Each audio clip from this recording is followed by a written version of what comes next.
Maayong adlaw mga idol.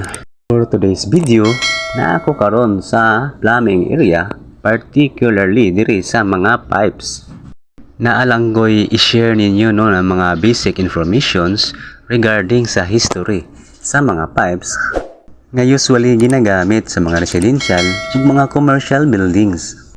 Pero aside aning mga pipe no nga makita ninyo karon diri sa akong likod, naanay usa ka klase nga pipe nga ginagamit no sa pagtransport sa tubig from one area to another area.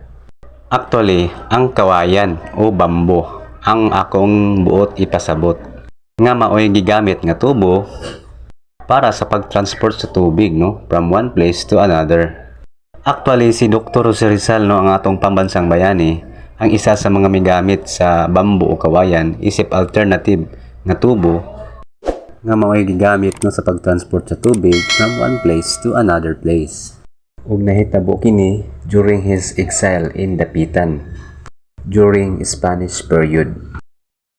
Since wala may baligya nga kawayan no sa tindahan no, kay ang kawayan dali ra magabok ug limited ra pod ang area no nga pwede siya gamiton.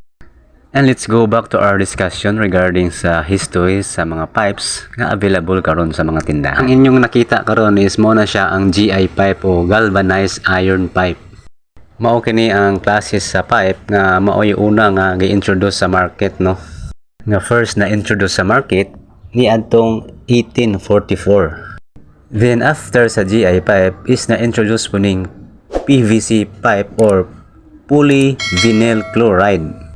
It is a combination of vinyl and plastic.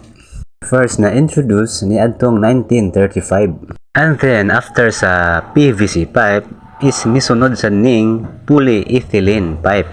Usually black ang color ana mga idol. So nakita ninyo diya sa video. Ang nakalindot ni ining polyethylene pipes is flexible siya og taas ang iyahang daganan sa iyang pipe kay moabot kini sa 90 meters ang iyang kataas.